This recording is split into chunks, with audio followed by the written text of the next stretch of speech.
qué usas tu energía? En Ecopetrol usamos nuestra energía para acelerar la transición energética. Por eso utilizaremos el hidrógeno verde para tener más recursos limpios y renovables. Somos energía que transforma a Colombia. Ecopetrol. Bueno, Juanita León, bienvenida a Tercer Canal, a Charlas 914. Tenemos esta maravillosa entrevistada que, entre otras cosas, queríamos tener hace rato para conversar de uno de los temas más significativos de nuestro tiempo y que tiene que ver con la relación con la información, con la relación con la verdad, pero también con la relación pues, con el poder y con la política. Y qué mejor para hablar sobre eso que la fundadora de La Silla Vacía, abogada de la Universidad de los Andes, magíster en periodismo de la Universidad de Columbia, se ha ganado todos los premios, ha publicado una cantidad de libros que son ya de obligatoria lectura para entender el poder y la política en el país en los últimos años, pero también para entender, digamos, una forma muy particular de hacer periodismo, de acercarse a la verdad. No sé si con objetividad vamos a hablar sobre eso, pero sí con responsabilidad periodística y con una ética, es decir, con unos principios que son vitales, sobre todo en, pues, no digo un país como el nuestro, porque no es que seamos tan particulares, pero sí en sociedades como las nuestras, donde el intercambio de favores pues engendra clientelismos, corrupciones y una cantidad de deformaciones que hacen que la relación entre el ser y el deber ser sea a veces tan fisurada, tan fragmentada y tan distante. Y entonces un periodismo y una información diferente, construida como lo ha hecho La Silla Vacía, es vital en la Colombia, en la América Latina de hoy y en el mundo de hoy, que vamos a hablar un poquito sobre eso. Juanita León, mil gracias por estar acá, bienvenida a Charlas 914. Gracias, Jairo, qué placer estar aquí, gracias por esta invitación. Bueno, bogotana de los 70s además. ¿Cuál es la Bogotá que recuerdas? ¿Cómo fue la infancia? ¿Cómo recuerdas tu niñez? ¿Cómo recuerdas un poco los primeros años?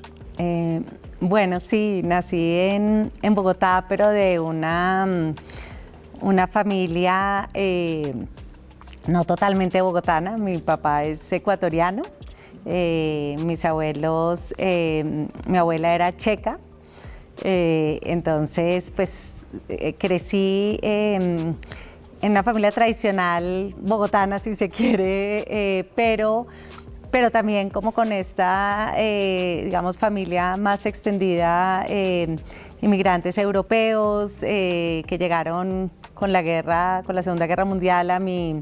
Al abuelo de mi papá lo mataron en Auschwitz, era judío, y entonces mi abuela inmigró a los 15 años con mi tía abuela y mi bisabuela llegaron. Mi bisabuelo los montó en un barco y les dijo váyanse a América, pues para salvarlas. A él sí, él se quedó vendiendo una fábrica que tenía y lo cogieron los nazis y pues murió en Auschwitz, y ellos llegaron al Ecuador a esperarlo y pues igual a los 2 años se enteraron que lo habían matado y entonces después de eso mi papá nació en Quito y después inmigraron aquí a Colombia. Entonces crecí en una familia, digamos, que tenía ese lado un poquito raro, pero de resto pues crecí en una familia, digamos, acomodada, bogotana. Mis recuerdos cuando pequeña eran yendo al club a jugar tenis, yendo hacia como a muchas fincas. En esa época había como mucho plan de ir a fincas, a una en particular que tenían mis papás en Silvania, que era delicioso. Un plan de ir caminando por entre las piedras del río, tirarse los bejucos, montar a caballo. A mí toda la vida me ha encantado como pasear, caminar por el campo y pues un poco mi niñez fue pues una niñez. Mi mamá tenía un negocio que vendía unas láminas de pintar para los colegios, entonces fue mucho como acompañarla a los colegios a vender los juegos que vendía. Después tuvieron un negocio de hula hulas, entonces era el negocio. Crecí en una familia como muy de espíritu empresarial, que siempre estaban hablando de nuevos proyectos y que ese era como el tema siempre en la mesa, ¿no? Como hablar del el nuevo proyecto, el nuevo producto. Así crecí. Siempre o casi siempre hay como unas personas que influencian mucho la vida y lo que uno es, digamos, más allá de lo ocasional, lo que uno hace, lo que uno es. usualmente hay algún maestro en el colegio o en la escuela, o a veces son los padres, o a veces son los primos, o en tu caso, ¿cuáles fueron las principales como influencias de tu ser?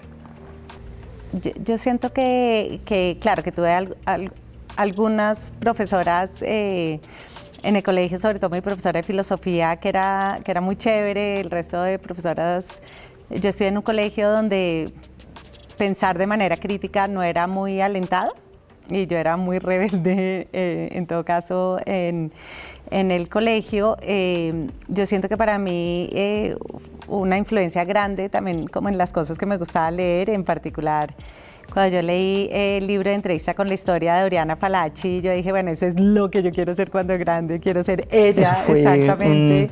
Sí, eso fue como un parteaguas, como cuando yo sentí como esa emoción de que esto es lo que yo quiero ser. A mí siempre me gustaba escribir desde pequeña, y es raro porque no crecí en una familia de intelectuales, todo lo contrario, mi familia era muy orientada a la acción, a hacer cosas, pero no tanto, no era un mundo como de ideas, sino más de hacer.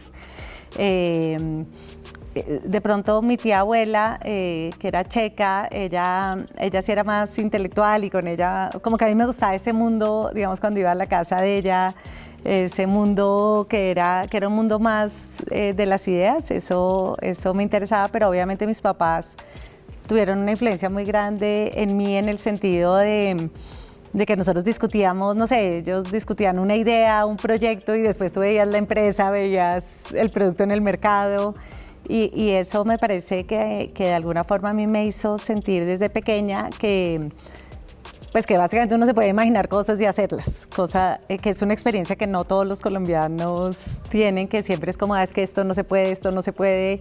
Yo nací un poco en una familia en donde era como hacerlo, ¿no? Tenemos una idea, listo, que toca hacer, aquí, ¿no?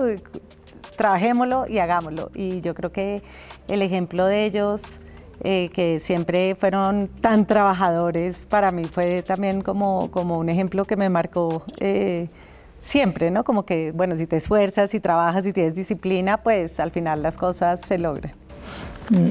Quería preguntarte por, digamos, hay como cierta etapa en la vida en donde uno recuerda como su infancia, su niñez, como detenida en el tiempo, ¿no? O sea, como la Bogotá de los 70s, la Bogotá de los 80s, y de un momento para otro algo comienza a hacerle a uno cambiar la percepción sobre el espacio, sobre todo el espacio público y sobre todo en la ciudad. ¿Cómo recuerdas la Bogotá de los 70s o de los 80s, o qué rasgos te parecían particulares, y después empezaste a ver la ciudad cambiar o el país cambiar como con alguna noticia, con alguna referencia, con algún cambio que... O sea, yo crecí gran parte de mi vida en Suba, cuando Suba era un sitio bastante rural. O sea, vivíamos en una casa como con un jardín, un monte muy grande, pues era muy rural realmente en esa época, pero pues eso significaba que como la vida sucedía más en la ciudad, que yo tenía que hacer grandes trayectos en carro. Y me parece que yo en todo caso tenía una infancia bastante protegida, entonces no fui de esos niños que fueran de barrio. A mí la verdad no pues me mantenían bastante cuidada, y no es que pudiera salir por ahí solo, y realmente no tengo como un recuerdo de Bogotá como muy fijo. De hecho, a los 12 años mis papás organizaron un viaje sabático a California, y nos fuimos a vivir 1 año y medio en California, y yo siento que esa también fue una experiencia que a mí me marcó mucho. Vivir en Estados Unidos, ir en bicicleta solos al colegio, o sea, como esa sensación de libertad fue muy importante. ¿Que no sentías en Bogotá? Que no sentía en Bogotá, y tener como esa experiencia también de la cultura americana, que en ese momento también estaba llena de posibilidades. Obviamente eso no es así tanto ahora, pero en ese momento me pareció que era súper interesante, y marcó mucho también como mi forma de aproximarme a Colombia después, ¿no? Como saber como que existían otras cosas, algo un poco más grande. Mis papás, en todo caso, siempre desde pequeños organizaban unos viajes increíbles, primero en Colombia, a sitios donde nunca iban mis amigos, ¿no? A Tierra Adentro, San Agustín, nos íbamos hasta Quito a visitar a la familia ecuatoriana en carro, entonces la Laguna de la Cocha, Pasto, o sea, como eso. Yo siento que viajar le expande a uno mucho la imaginación y eso para mí fue muy importante, y después también viajar fuera del país hizo que yo siempre tuviera como otras miradas un poco menos locales frente a Colombia, pero entonces no tengo como esa experiencia de la ciudad así, sino hasta allá cuando llegué a la universidad, que para mí sí fue un descubrimiento. Ya vivir la ciudad de otra manera, ir a teatro, ir a la Candelaria, caminar la ciudad, eso era una experiencia que yo más chiquita no había tenido. ¿Por qué derecho? O sea, te decides por derecho, sales de, ¿cómo es el...? Yo tenía súper claro que quería ser periodista desde que leí ese libro de Oriana Fallaci, pero en esa época todos los que estudiaban comunicación social, o me parecía a mí, eran como las reinas de belleza, o sea, había como un boom de las presentadoras, y yo pues sentía que yo no quería, no, como que yo sentía que yo no era, no es que me parezca nada malo, y además muchas de ellas se volvieron como muy famosas, sino, no sé, como que yo tengo una visión de mí misma como más intelectual que eso, y entonces un amigo de mi papá, que era periodista, me dijo, no, tienes que estudiar Derecho, porque Derecho, los verdaderos periodistas son abogados. Y yo, bueno, listo, entonces yo estudié Derecho, como uno nunca tiene ni idea realmente por qué estudia lo que estudia. Yo estudié Derecho pensando desde el principio que quería ser periodista, aunque ya estudiando Derecho, estudié en los Andes, en una época en que el Derecho en los Andes era lo menos ortodoxo del mundo, o sea, todo era como hombre y derecho, y entonces uno estudiaba religiones y que no tenían nada que ver con derecho, medio ambiente y derecho, filosofía y derecho, todo y derecho, pero uno estudiaba era lo otro que no era derecho. Entonces era una época muy experimental de los Andes en derecho y fue realmente muy interesante, mis amigos eran increíbles, y entonces como que me permitió mucho divertirme mucho siendo abogada sin tener que pasármela estudiando procedimiento laboral. En un momento dado hasta pensé, bueno, de pronto puedo ser abogada, hice mi tesis de grado sobre sociología del derecho, que era como lo que más me gustaba, pero eso es lo más cercano al periodismo en todo caso. Y después ya cuando me gradué, como que dije, no, sí, quiero ser periodista. Estuviste en El Tiempo, estuviste en Revista Semana, estuviste, no recuerdo cómo se llama el periódico donde estuviste en Nueva York. En el Wall Street Journal. En el Wall Street Journal. ¿Cómo fue, o sea, ese proceso, por dónde empiezas tu carrera de periodismo? Y un poco, bueno, no sé si empezaste con el periodismo investigativo. No, bueno, en realidad yo como la primera cosa medianamente periodística que hice es que cuando yo estaba en la universidad fundamos con unos amigos un grupo que se llamaba Opción Colombia, o un programa que se llamaba Opción Colombia, que consistía en mandar a los estudiantes de 300 universidades a trabajar en los municipios durante un semestre, hacer una práctica de un semestre en los municipios y volver a la universidad y retroalimentar a la universidad para que se ajustara más a las realidades de Colombia. Como que en ese momento nos parecía que uno de los problemas de Colombia es que la educación superior no te preparaba para resolver los problemas del país. Y al mismo tiempo, pues Colombia estaba profundizando su descentralización y, por ejemplo, mandaron computadores a todas las alcaldías y nadie sabía manejar un computador. Entonces, los estudiantes, parte de sus prácticas era ir y enseñarle a la alcaldía y a todo el mundo en la alcaldía a usar los computadores. Y eso fue una experiencia increíble y pues yo trabajé ahí 5 años y parte de mi trabajo en un momento dado fue hacer una evaluación del programa de Opción Colombia y recoger historias por todo el país de los estudiantes, de los alcaldes, de los beneficiarios de los programas, de las comunidades. Y con todas esas historias, Sempro, que en ese momento era una programadora de televisión, Juana Uribe, pues que ya en esa época era una gran libretista, hizo un programa de televisión que se llamó Tiempos Difíciles, con base en las historias que yo reporté. Y ese programa pues yo creo que tú ya eres muy joven, pero marcó mucho a una generación porque eran unas historias increíbles, como eran todas las historias de Opción Colombia, que fue un programa demasiado chévere. Y entonces ahí fue cuando yo dije, no, realmente yo quiero ser periodista, y apliqué a Columbia y a Berkeley, y bueno, me aceptaron en los dos, pero decidí irme a Columbia. Y en Colombia pues estudié la maestría, que era dificilísima, y ahí pues apliqué a trabajos en Nueva York, y el trabajo que me salió era en el Wall Street Journal, que tenía una versión para las Américas.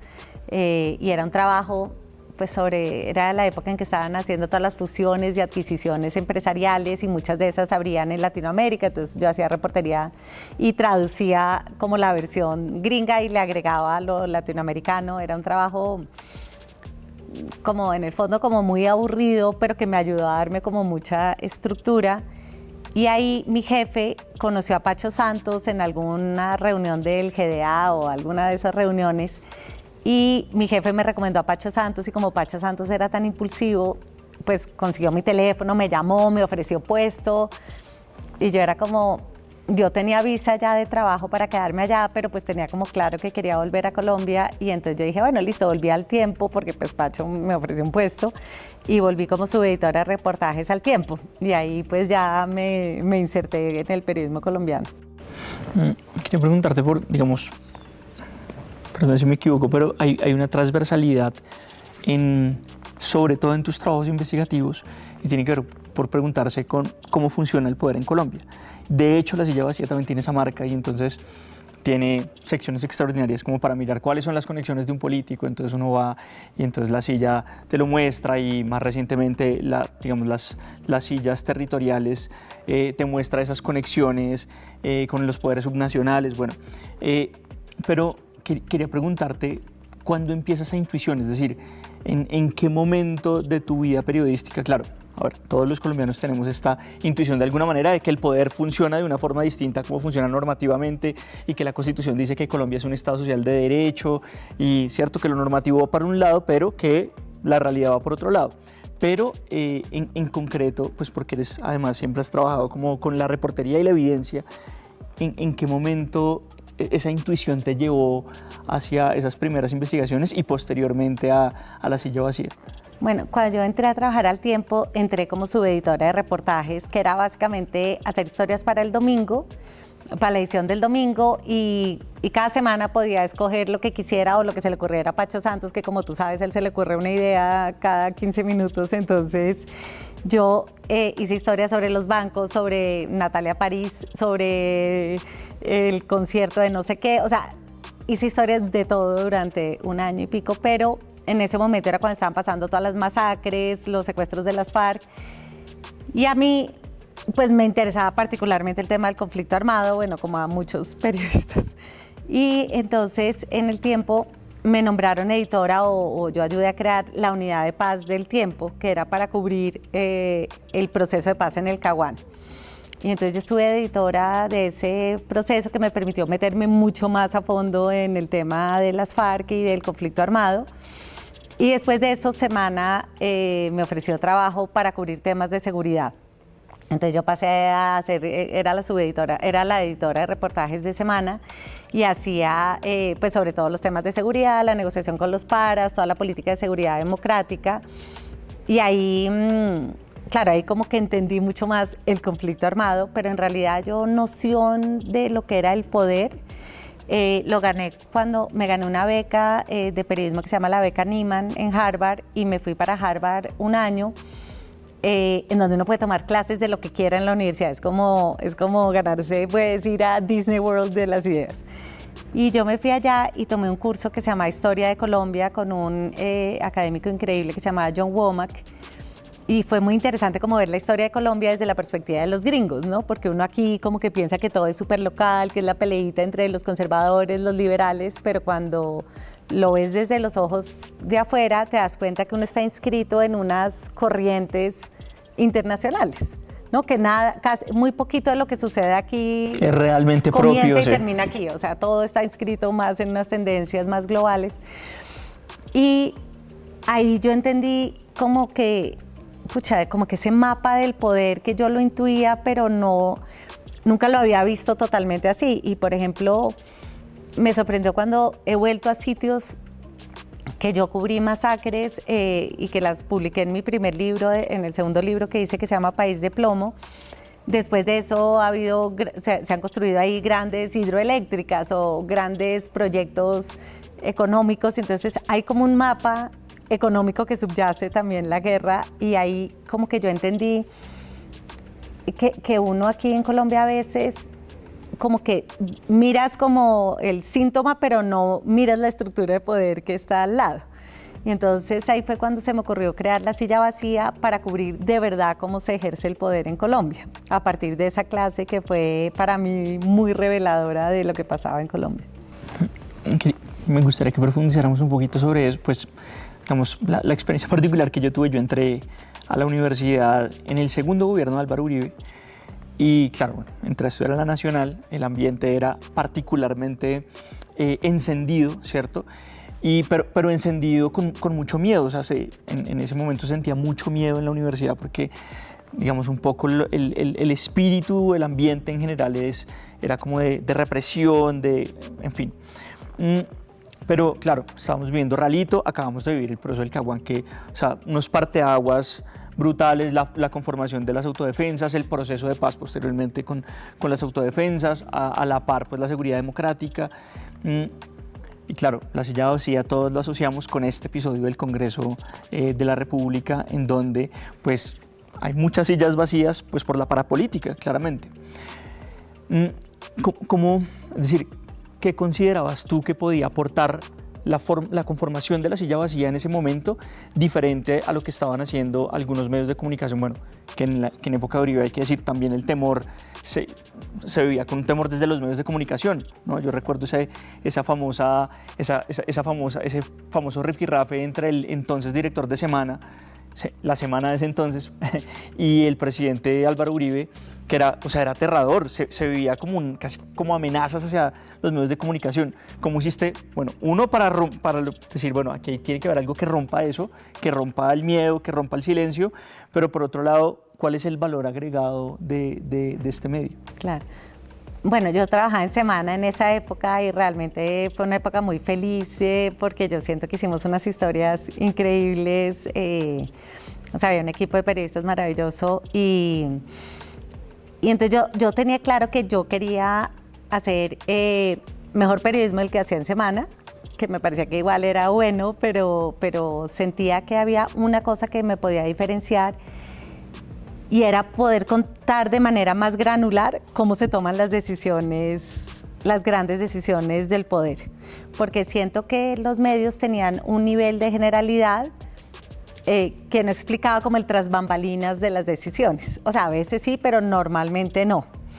Y se quedaban a veces como en una mirada muy formal, institucional, cuando la realidad es que las cosas son menos institucionales muchas veces, y a mí me parecía interesante desde tener un lenguaje mucho más coloquial y mucho menos reverente del poder, y unos formatos narrativos como más ágiles, más digitales, más escribir como uno habla y más contar de verdad la verdad, cómo se hace, sin ninguna consideración sobre si esto va a ser malo para las instituciones o no, ¿no? Como que yo de verdad tenía ganas de contar, así es como se hacen las cosas.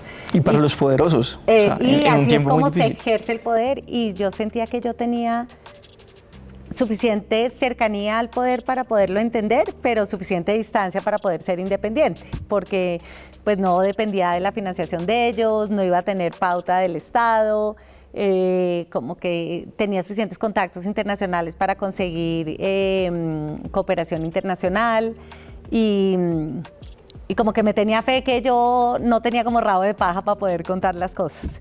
Y siento que eso fue como una apuesta ganadora, y contraté gente que nunca había sido periodista, que venía de otras carreras.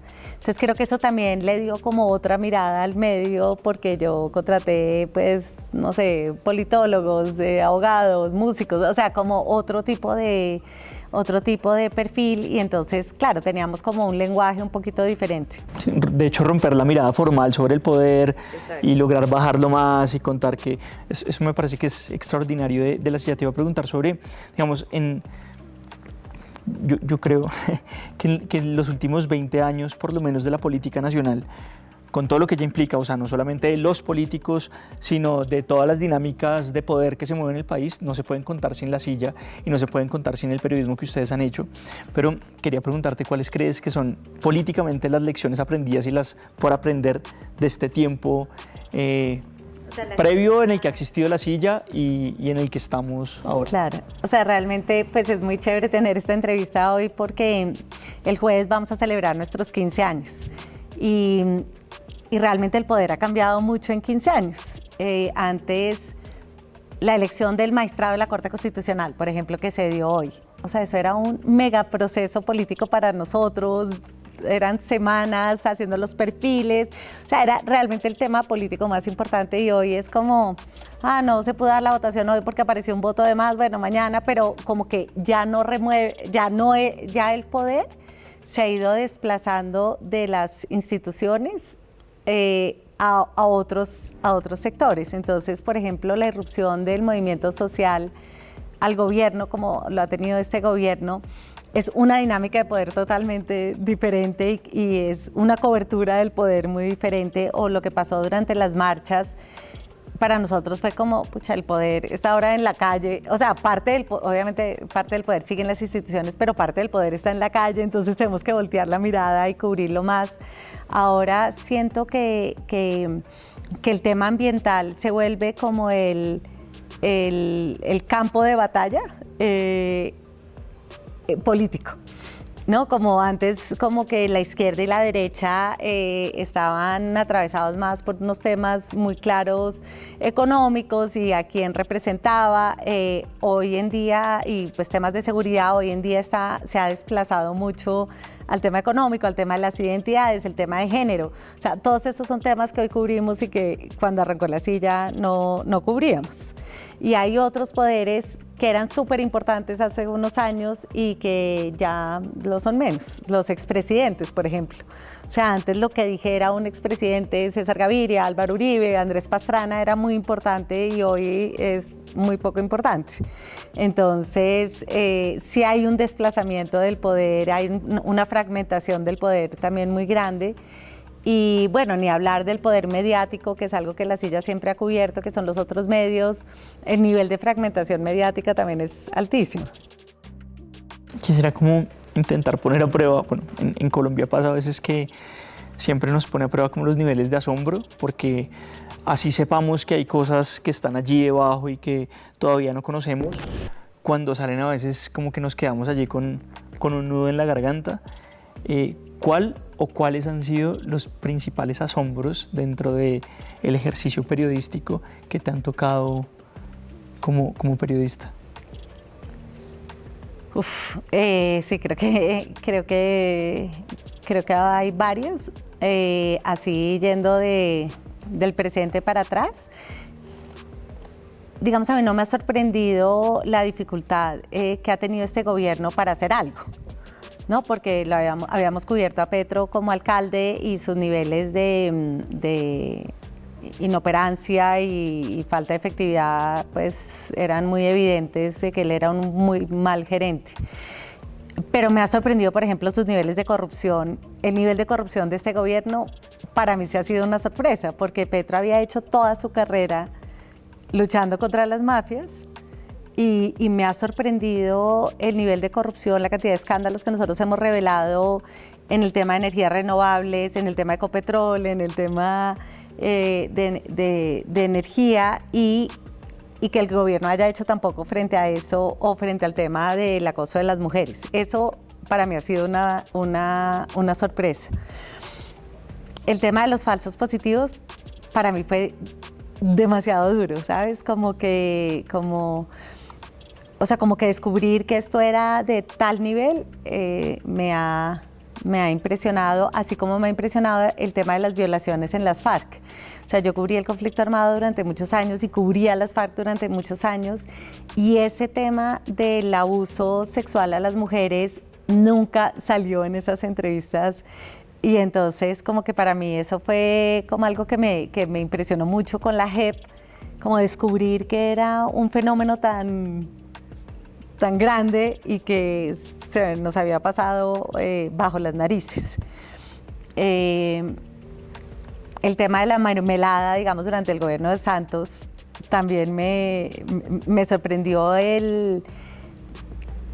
como la magnitud y de las alianzas como con gente tan oscura como los ñoños, como Yair Acuña, o sea, como que Santos, Vargas Lleras parecían tan estadistas en Bogotá y al mismo tiempo hacían todos estos acuerdos en las regiones para nosotros tener a los periodistas en las sillas regionales. Fue increíble porque la política en Colombia siempre tiene dos caras, ¿no? Los que posan de estadista en Bogotá y van a las regiones y hacen los acuerdos más ruines con los políticos locales y después son ellos los que terminan en la cárcel, ¿no?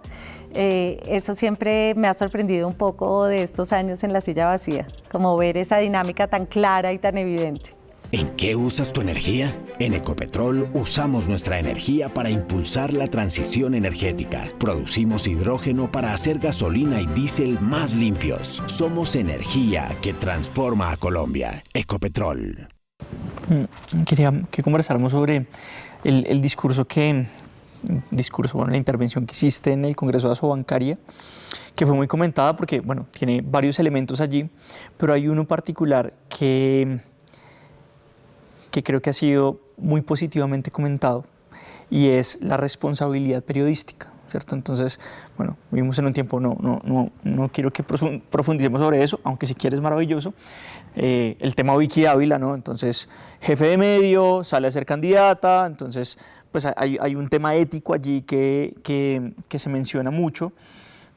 Pero tú en esa intervención hiciste un énfasis muy interesante, empezaste con, bueno, el dato mata relato, un llamado a la reportería, quisiera como que miráramos qué significa, pero también la ética del periodismo, no solamente en la Colombia de hoy, sino en el mundo de hoy, que los antecedentes son muchísimos. A mí, en pasadas entrevistas que hablamos aquí con Julián de Subiría sobre el tema de la educación, hay uno que es particular y es, bueno, en el mundo de las redes sociales, la desinformación se puede propagar a mayor velocidad que la información, pero entre otras cosas es el receptor el que tiene esa responsabilidad y eso implica entonces un proyecto político en el sentido partidario, sino de cómo uno asume la información y entonces vemos las sociedades de hoy día que son sociedades en donde pues no todo el mundo está preparado, de hecho la mayoría no está preparada para asumir la información de una forma distinta, ética, etcétera. Y entonces en ese contexto quería que conversáramos sobre esa intervención que ha sido muy comentada.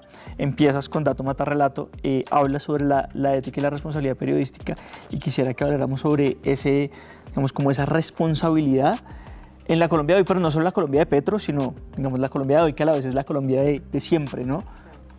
Sí, yo en esa intervención en Asobancaria, pues yo quería hacer un llamado a la importancia de los datos y de la reportería, porque hay una tendencia mundial en el periodismo a ir cada vez más hacia la opinión, ¿no? Entonces tú oyes horas en radio, todos opinan, pero hay muy poca información. Y a mí a veces me parece que aquí en Colombia discutimos mucho sobre la desinformación porque es un fenómeno mundial, pero me parece que en Colombia, antes que la desinformación, hay un problema de falta de información, de falta de datos, de falta de reportería. Información de calidad.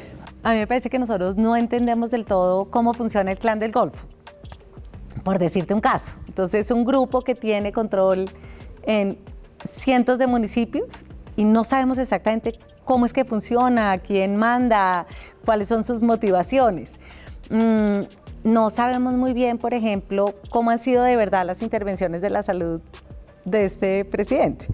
No sabemos, por ejemplo, cuál es el verdadero impacto en el mercado de capitales de la reforma pensional. O sea, hay muchísimos temas que son claves que no tenemos datos porque no hacemos la suficiente reportería para esos datos y porque a la audiencia de pronto tampoco le importan. Pero a mí me parece que como que en muchos sectores hay mucho miedo sobre Petro y si se va a quedar o no se va a quedar, si es comunista, si no es comunista. Y pues estando ahí en Asobancaria, mi llamado era más que tratar de anteponer a la narrativa, digamos, de que son unos esclavistas o algo así, ahora la narrativa de que no, que este es un exguerrillero o lo que fuera, a mí me parece que lo que necesitamos es apoyar a los que producen más información, ¿sí? Centros de pensamiento, observatorios, porque si uno tiene datos, es más fácil combatir el relato y que uno no se lo coma entero. Pero si no hay datos, es muy fácil comerse cualquier relato. Si a ti te dicen nada de lo anterior ha funcionado, pues de pronto tú dices, sí, no, es que la salud era fatal, porque no tienes verdadera información al respecto. Entonces yo lo que pienso es que pues la labor de uno como periodista es apostémosle a la información. En La Silla nosotros tenemos un principio y es hay que hacer reportería en contra de tus prejuicios, ¿no? Si tú crees que la reforma de la salud es un fracaso, ese es el prejuicio con el que uno arranca, entonces hagamos reportería para hablar con gente que cree que es un éxito para poder combatir ese prejuicio con el que uno arranca. Y yo creo que ese método objetivo de verificación es lo que logra combatir tus sesgos. No totalmente, obviamente, pero logra combatir tus sesgos. Pero es que a mí el periodismo militante, que me parece que es toda una gran corriente hoy en día en el periodismo, me parece que eso termina promoviendo la polarización, pero no ayuda a la comprensión.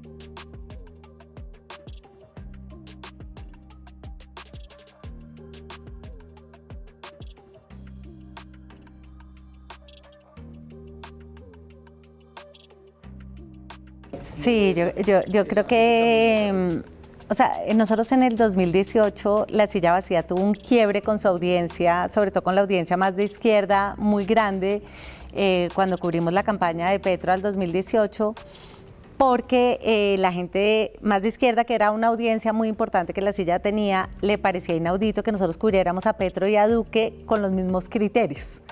¿No? Como que a ellos les parecía como, no, o sea, este es progresista, entonces hay que cubrirlo con otros criterios diferentes al que les parecía que era, pues, Uribe, más de lo mismo, bueno. Y fue muy duro para La Silla como tener este bullying en redes, y para los periodistas de La Silla que son más jóvenes, de verdad para ellos fue duro, porque pasaron de sentir que todo el mundo los quería a llegar a una visita y que todos sus amigos los odiaban. Además, en un contexto progresista, en todo caso. Y entonces nosotros yo me fui a un sabático en Oxford, en la Universidad de Oxford, que me fui a escribir mi libro, el de 10.000 horas en La Silla Vacía, y entonces como que reflexioné mucho, porque yo dije, nosotros nos estamos moviendo en un ecosistema informativo que es cada vez más activista y más militante, y en un tema como la política que es totalmente emocional, y en medio de redes que incentivan es todo lo emocional. Entonces yo en un momento dado dije, bueno, nos vamos a quedar hablando solos, o sea, más o menos La Silla Vacía va a tener un usuario después de esto si no hacemos como un cambio. Y ahí yo dije, bueno, o sea, tenemos dos opciones, o nos vamos y hacemos un periodismo más militante, que yo realmente sentía que era incapaz de hacer, porque no me parece que sea bueno para la democracia, o hacemos un cambio y comenzamos a producir información para las redes. O sea, como que lo que yo dije es como no, o sea, si en las redes todo el mundo está teniendo memes, insultos, temas emocionales, La Silla va a llevar la mejor información que pueda a las redes. Y entonces desjerarquizamos la página web, cambiamos como la reorganización del equipo de redacción y comenzamos a producir un montón de información para las redes, en Instagram, en TikTok, en Twitter. o sea, realmente duplicamos nuestro equipo para hacer eso y para mí personalmente fue difícil porque fue como perder total control. O sea, yo antes revisaba cada coma que salía en la silla y de pronto fue como, o sea, yo Leo, la editora creativa, yo le dije como, muéstranos el futuro. O sea, ella tenía 25 años, yo le dije, estoy en tus manos. Y comenzamos a producir información para redes y eso hizo mucha diferencia. No solo porque nuestra audiencia se multiplicó, sino porque, claro, encontramos que en todo caso hay gente para la cual sí es valiosa la información, sí está en otro formato narrativo. No está dispuesta a leerse las 4 páginas en la página web, pero sí está dispuesta a leerse, a mirar pues, un carrusel en Instagram que está bien hecho, o un video en TikTok, o en YouTube un video, y entonces diseñamos una cantidad de formatos narrativos mucho más audiovisuales y auditivos, y creo que esa fue una fórmula que funcionó. Pero ya de manera un poquito más profunda, creo que hay una pregunta y creo que la elección de Trump pues lo pone muy de presente sobre la democracia liberal, ¿no? Un medio como La Silla Vacía es posible gracias a que existe una democracia liberal, ¿sí? O sea, La Silla refuerza la democracia liberal refuerza La Silla Vacía. Entonces, si entramos en una época en donde la democracia liberal es lo que está en cuestión y donde hay una legitimidad más basada en resultados que en procesos, que es la democracia liberal, es como hay unos procesos, hay un equilibrio de poderes, hay unas elecciones, y si la legitimidad para los ciudadanos va a estar más basada en resultados, en que baja la inflación, construye carreteras, me da subsidios. En el mejor de los casos, porque está entonces claro, obviamente, el Bukele. No, sí, porque Bukele también te produce resultados. Lo que pasa es que, bueno, encarcela 50 años a unos tipos malos, bueno, de malas. No, cercena la libertad de expresión, bueno, pues de malas. Con tal de que yo, mi vida material mejora. Entonces, pues mi vida material y mi vida emocional, porque no estoy con miedo de que me van a secuestrar o me van a robar, o ¿sí? Entonces, yo siento que esa es la pregunta, ahorita que estoy preparando mi discurso para la fiesta de 15 años de La Silla, esa es como la reflexión que yo me hago. Es como, bueno, en los próximos 15 años, ¿cómo La Silla se posiciona si hay un cambio de paradigma de lo que es la democracia?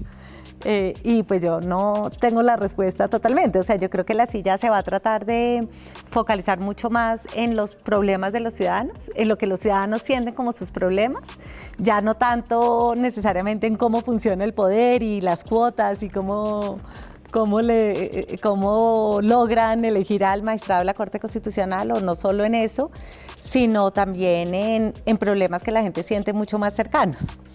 Porque me parece que la democracia sí está sufriendo una gran transformación y la identidad de La Silla está muy ligada a esa democracia liberal que pareciera entrar en una crisis ahora. ¿Crees que la misma reflexión se puede extender a como todos los medios de comunicación?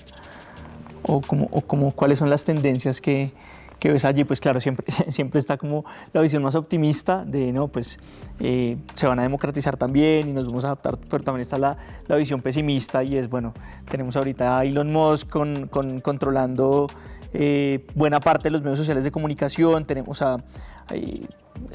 como que también hay una visión, no llamémoslo apocalíptica, pero mucho más difícil de... Sí, o sea, yo siento que los medios...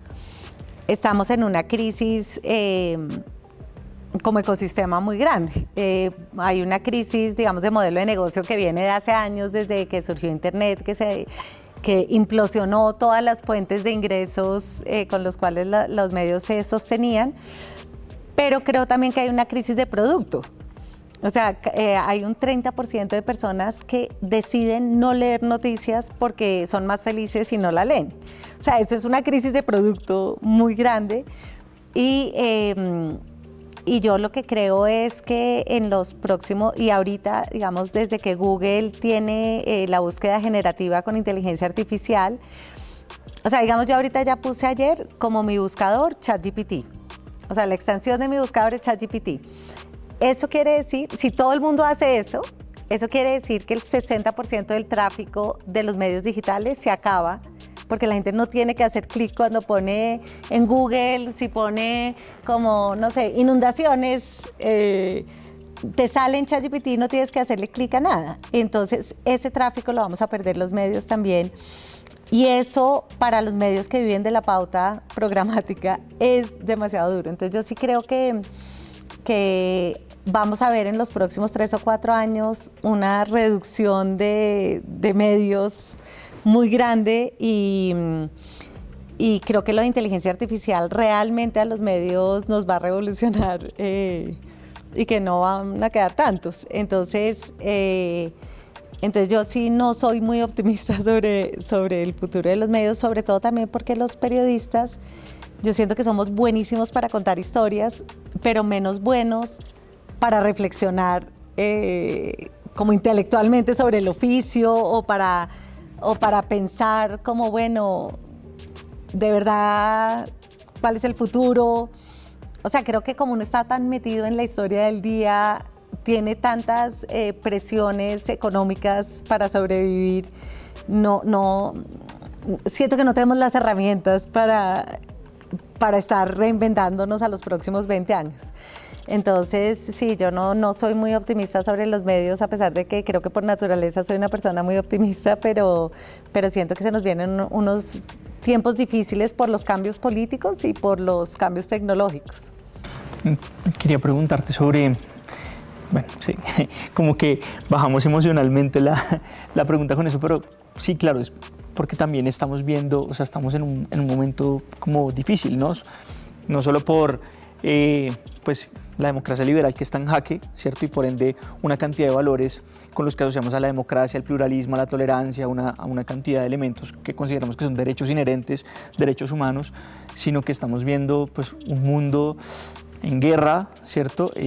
Guerras que escalan, sí, multipolar y todo lo que se quiera, pero el multilateralismo pareciera roto, o por lo menos pareciera herido, fragmentado. Y pues aquí en Colombia también con todas las dificultades que siempre hemos tenido, que a veces no logramos superar, pero que en todo caso a veces parecieran cíclicas, ¿no? O sea, entre la paz total y la guerra total, ¿cierto?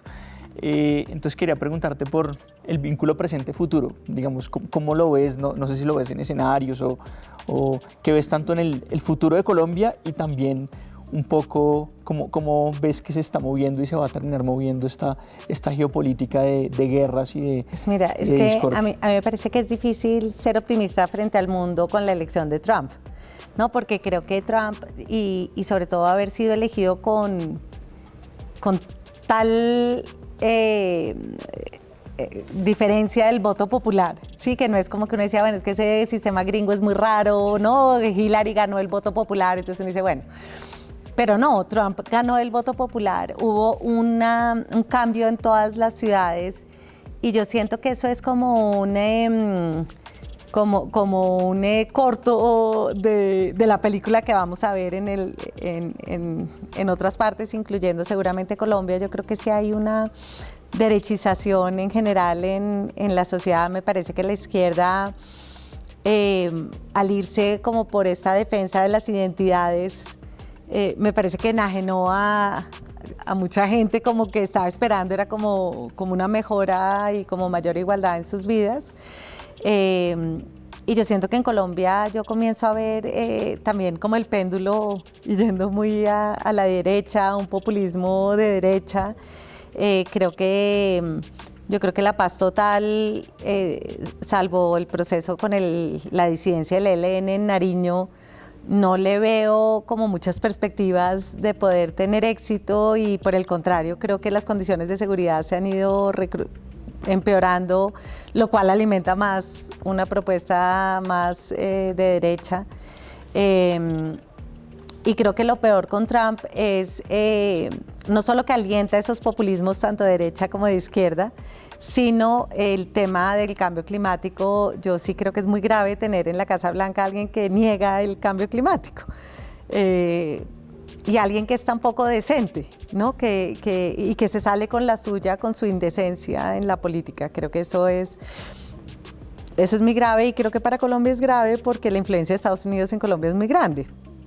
No solo la influencia cultural, que es muy grande, sino pues porque me parece que Estados Unidos le va va a exigir de Petro ciertas cosas que Petro no va a estar dispuesto a ceder y me parece que va a ser bastante inevitable que nos desertifiquen y si desertifican a Colombia, el recorte de fondos de Estados Unidos que apoyan a comunidades negras, a comunidades indígenas, a jóvenes, a medios, es grande. Entonces yo creo que se nos vienen unos años difíciles en lo político y me parece que todas las tendencias un poco benefician a una propuesta de derecha. Ahora, no, a veces pienso los colombianos en general, me parece que no nos gustan como los extremos en general. O sea, yo siento que como que, no sé, cuando era Uribe el alcalde, el presidente, elegimos un alcalde como Lucho Garzón de izquierda.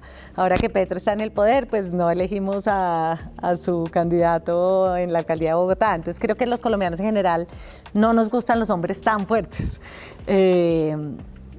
Entonces, pues, quién sabe si al final una propuesta más moderada sale elegido el próximo 2026, pero creo que las tendencias auguran, me parece que seguramente una propuesta populista de derecha tendría mucho éxito. ¿Tienes una película de cabecera? Como una película que digas esta película... Hay una película que me encanta que se llama Antonia's Line, que es como, creo que la traducción es como la descendencia de Antonia. Sí. Que es como esta familia de mujeres feministas. Que es una suerte de 100 años de soledad, pero sí, es una película holandesa, esa es bellísima. Mi súper película favorita. Me encanta también esta película que no sé la traducción, si es como El Sicario, el Hitman, que es... este sicario que entrena como a una niña más chiquita para... pues como supuestamente para matar, pero se genera una relación hermosa entre los dos y me gusta. Lost in Translation, que es esa de Sofía Coppola, de esa pareja en Japón, como este señor adulto y esta mujer más joven. Y mi película súper favorita es... que es una película muy de Navidad que se llama Love Actually, que creo que esa nunca la han traducido. ¿No la has visto? No, la primera vez que la escucho ¿En serio? En la vida, o sea, ¿En serio? La pasan todas las Navidades. Salgo ya pero es una película pura de varias historias de amor en Inglaterra, como alrededor de Navidad, pero no son todas como de amor romántico, sino entre amigos, entre sí, una comedia romántica británica. Es una comedia romántica con Hugh Grant, pero me encanta y la veo. Sí, ya sé cuál es esa película. La puedo ver 10 veces y siempre me gusta más. Es un súper clásico. Es un clásico, exacto, sí. ¿Tu libro de cabecera cuál es? ¿O tus libros de cabecera? Tengo muchos. Ahorita me acabo de leer un libro que me pareció hermoso que se llama Bel Canto, de Anne Pachet. Que es una historia basada en ese secuestro que hubo de Sendero Luminoso en Perú a la embajada del Japón, pero es alrededor de una cantante de ópera que está entre los secuestrados y como todo el tema de la música y la ópera durante ese secuestro y cómo eso va cambiando la vida de la gente. Es hermosa, ese libro me encantó.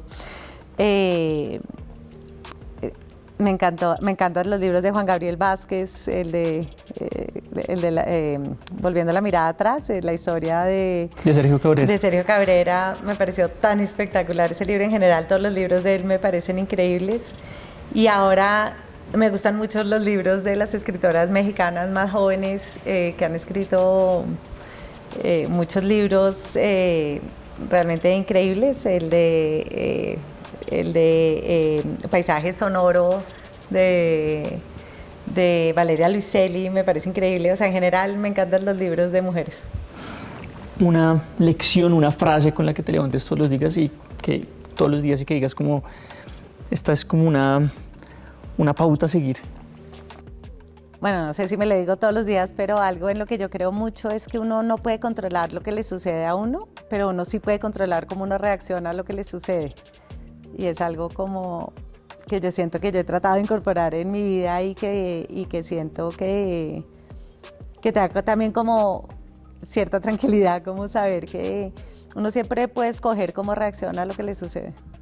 Juanita León, muchas gracias por estar aquí en Charlas 914 en Tercer Canal y por fortalecer y sembrar democracia a través de hacer unos medios cada vez más responsables y tener esta siembra y esta pedagogía de ética periodística y de ética de la información para un país que tanto lo necesita. Muchas gracias. Muchísimas gracias por este espacio y pues muy feliz de compartir estas ideas.